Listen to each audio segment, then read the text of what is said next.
Hey guys, Godfather of Anxiety here. Just wanted to do a really quick video.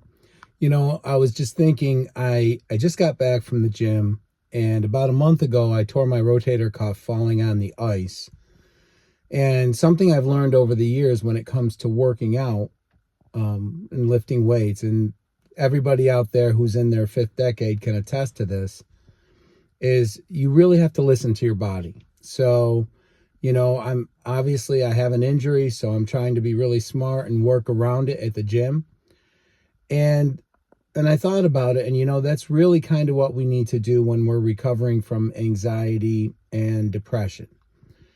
You have to listen to your body, because sometimes our minds betray us, right? When we have anxiety, we develop a number of negative thought patterns, magical thinking, what if thinking on steroids, all types of negative thought patterns, making connections that are illogical, just dooming the day before it begins is what I like to think of it as. And you know, we also, as we're recovering, I've talked about this a lot in my videos, you're going to have bad days. So as much as it's important when we're recovering from anxiety to continuously push ourselves, it's also important to listen to our bodies. Listen to your body. Like for me, I have some cues that I look for. If things are starting to look a little less real, or I'm starting to feel a little less connected with my environment, then I think, how much did I sleep? What's going on in my life right now? Is there a lot of stress, a lot of external stress? If there is this really a good day to push it? Or should I live to fight another day? Because that's what you have to do. When you have a condition that predisposes you to fight or flight, to your body turning on in fight or flight mode, you want to stay out of that at all costs. You want to only use fight or flight the way the rest of the people use it when there's a life-threatening situation that you're dealing with. And our hyperactive amygdalas, they just want to flip that switch on all the time. And it's just not good for us from a health standpoint, from a mental health standpoint. So you have to listen. If you didn't get sleep, and another cue I have is when I start feeling the hair on my scalp stand up, I know that's a cue. That's a warning to me to let me know your anxiety's up. You probably didn't get enough rest. There's a lot of stress going on right now. Make sure you sleep. Also, for me, exercise can be a component as well. As much as it's important not to push yourself too much with exercise, it's also important to get it. Because for me, my stress level is reduced. Usually it feels like it's cut in half after I work out. And, it doesn't have to be a great workout. It's not about, because anybody who's worked out, there's days when you think, okay, I'm gonna set records here, and it's humiliating. And then there's days when you had to drag yourself to the gym, and you're thinking, boy, I'm gonna stick with 5-pound dumbbells all day. And you get there and you're like an animal. So it can go either way with that. But I was just thinking about it, all the modifications with all the different injuries I've had over the years and the way I've had to alter my workouts. You have to do the same thing with anxiety, and to a lesser extent, depression, because again, we need to push ourselves. We need to get past our avoidance behaviors, but we also don't want to, take it to the level of base jumping, or, you know what I mean? You don't want to overdo it. And you have to learn your body. You have to learn, okay, where am I at here today? If you don't feel right, if something's off, and you have to learn what your giveaways are. What are your tells? What is telling you that you haven't slept as much as you should, or your anxiety's elevated? sometimes we just need to look at what's going on in our lives, right? Sometimes our lives can be the tell. Like if if one of your kids is moving away, that's a big stressor. You might not have acknowledged it was, but that's a big one. Becoming empty nesters, or maybe you changed jobs recently, or maybe there's something that's gone on in a close relationship recently.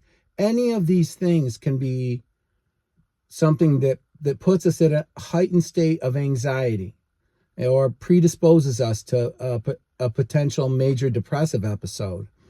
So you want to be smart in the way that you handle that. You want to push yourself just to the point where you shouldn't push yourself. And a lot of it is about learning how much we can handle and recognizing the signs when we're starting to go the other direction.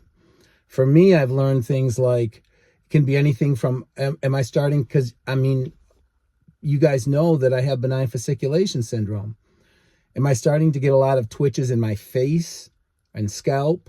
Normally, that's not a normal part of my condition. That usually means I haven't slept and my stress is up. So there's things like that I can look for, whether it's muscle twitching or hair standing up, or that weird sense of derealization that you get. I think everybody gets that if they don't sleep, right? I got it my whole life. Like if you only sleep for like 2 or 3 hours, you wake up, you don't feel like you're really awake. You know what I mean? But for us with anxiety, we can sleep 10 hours and feel that way, depending on where our stress level's at and whether or not our fight or flight is activated. Because if you think about it, in a life or death situation, you also don't feel that connected with your environment. Like it almost is like you're watching something in slow motion, almost like a dream, right? So that's kind of what happens here when you're stuck in fight or flight. But so guys, basically, I just wanted to do this short video about knowing when you might be pushing it too far. And everybody's tell is going to be a little different. Maybe your temper. Maybe it'll be your temper that it becomes very sensitive when your stress levels in a bad place, If it is, then okay, so that day or that time in your life might not be a great time to do something where you really are pushing yourself. Get a good night's rest, maybe a good week's rest, and see if you get more in control of your temper. Because again, like I said, these are all tells. And for me, I just wish I'd known this, back in 2003. Because even if it meant quitting my job back then, which I probably should have either quit or tried to go on some extended leave of absence. I had worked myself. I had gotten 2 or 3 hours of sleep, no more than that, for about 3 months. And that would mess anybody up really badly. And that kind of precipitated my first, major, my diagnosis of panic disorder. And, so that's why I want you guys, just listen to your bodies. Live to fight another day. Don't, tomorrow it's okay. Wait till tomorrow. But again, you guys will get better as your journey goes on at learning how to read this warning signals of when your stress is elevated, and just listen. Again, I'm not saying avoid. Big difference. You don't stop doing it. Notice, even like with physical things, I didn't stop going to the gym because I fell on my shoulder. Instead, I'm going to the gym. I'm just working around the injury and being smart. Same thing when we have these anxiety issues. You're having a bad day. Your stress is elevated. Something's going on in your life that's really elevating the stress. You don't not do your daily activities. You just make sure that you don't do anything overly ambitious. It might not be the day to, try to really stretch. If maybe driving is your thing, maybe don't go for that 3 or 4 hour drive when you feel like that. Or if it's a social occasion, maybe, you want to just make sure that you don't overdo it. If you have, a party or something to attend, make sure that you don't you don't overstay your ability to manage your stress, because for some people, social situations are like jumping off a cliff. So I know I have close relatives who have a very difficult time with social anxiety. So that's about all I wanted to say, guys. Thanks so much for the engagement. Like, share, subscribe. If you know anybody going through any of these mental health issues that have to do with anxiety, have them take a look at some of these videos, and also depression. But anyways, thanks so much, guys. Until my next video, take care.